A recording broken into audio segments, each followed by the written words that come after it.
There's the two brothers. Where do they come from? Are there more of them? What is the space sickness that keeps them locked and isolated on this planet?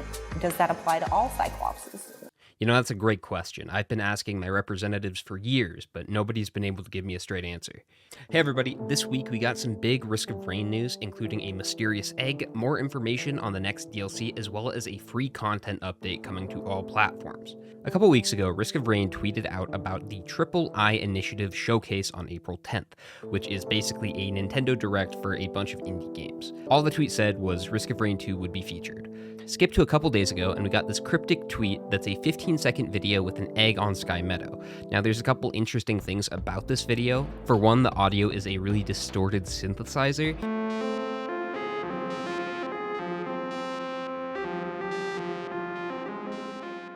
It almost sounds like it could have a hidden code in it. People have put it through a spectrograph to no results. I'm thinking it could be a part of some ARG. Risk of Rain has been known to do those in the past, but it's equally possible that it's just nothing. A lot of Chris's music has synthesizers like this, so it could very well just be a snippet from one of the new tracks. The other interesting thing about this egg is the connection to the meteors. If you've played Risk of Rain 2 within the last 6 months, you've probably noticed these giant meteors in the sky, with the ones on Sky Meadow being gigantic. But in this egg video, you might notice the meteors are absent. The egg also has a similar color to the meteors. This would imply that the meteors and the eggs are one and the same. What does this mean? No idea. I am by no means an egg aficionado, but the news from earlier today did give us some answers. During the Triple I Initiative showcase, we got some pretty cool stuff announced, like Slay the Spire 2, but as far as Risk of Rain 2, there actually wasn't a lot. We did get a 40-second trailer that had some new stuff, but also included a bunch of stuff we've already seen. Here's a quick breakdown. So first of all, we have a new survivor, the Prisoner. Except no, this is actually just a skin for Mercenary. I don't know why they shot it like this. I guess Gearbox is adding more official skins to the game, which I think is cool as long as we don't have to pay for them. I can see this going the microtransaction route, and I really hope it doesn't, especially considering modded skins are free.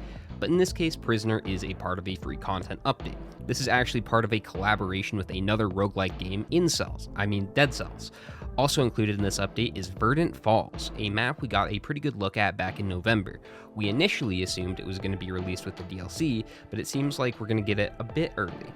There's also 2 new artifacts, Devotion, which looks like it spawns a bunch of Lemurian eggs on the map, and you can exchange an item to hatch one. This answers the question of what the egg is, but it makes me wonder if there's more to the meteors. Like, the meteors seemed like they'd be a bigger deal than just teasing the one artifact, but I don't know. There's also the Artifact of Delusion, and I'm at a loss with this one. It seems like it turns chests into void potentials, but there's a bunch of shots of chests closing, as well as this Remember text box above the prompt. No idea. This was basically all we got from the trailer, but there was also a dev diary uploaded that goes a little more in depth. The first thing I noticed with this video is that it has a heavy focus on the story, which is radically different from Hopu's approach. In the past, Risk of Rain's story has been hidden, told primarily through logbooks, but Gearbox is trying to open up all of our holes to put some story inside us. Both approaches are valid, but I think it's just an interesting difference to note. One thing they mentioned was the Trial Through the Path of the Colossus, which is a gauntlet that takes place over a series of stages. They also show off a green portal next to the dropship, which presumably starts this quest. They also show off a new map, the Shattered Abodes. As far as I can tell, this is a DLC map and won't be released in the free update.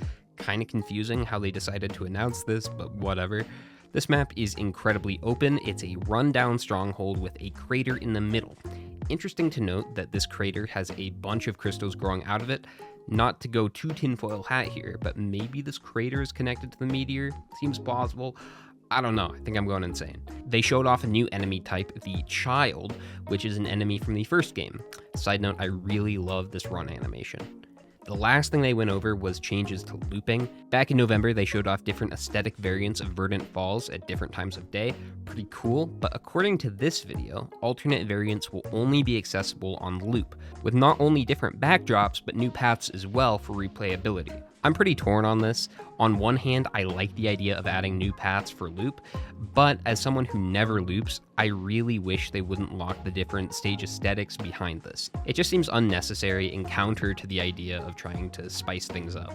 Before I close out, there's a few things I noticed in the background of the trailer and in this video, so I want to quickly go over them. First of all, in the trailer, during this shot, we can see what looks to be some kind of flamethrower in the background, maybe a buffed incinerator drone.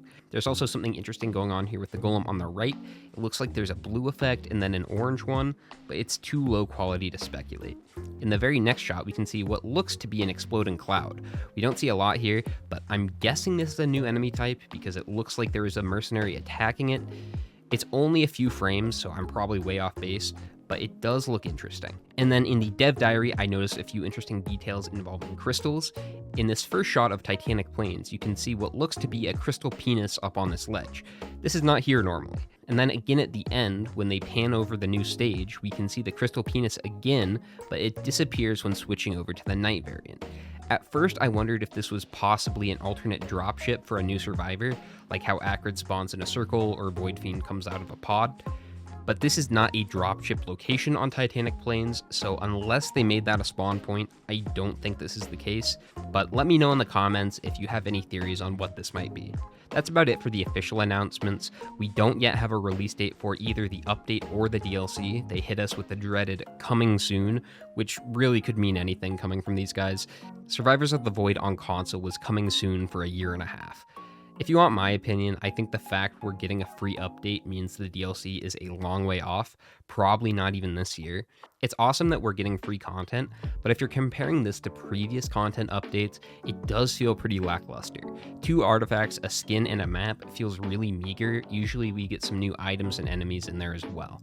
If I were to speculate, my guess is that this update was never planned, but the DLC was taking longer than expected. So they released some of the stuff they had finished to hold people over until then. It just feels like this update kind of came out of nowhere, but that's going to be all for today. If we learn anything else, I will be sure to update you guys. And if you want to stay up to date on all things Risk of Rain, please consider subscribing. Thank you so much. Ta-ta for now.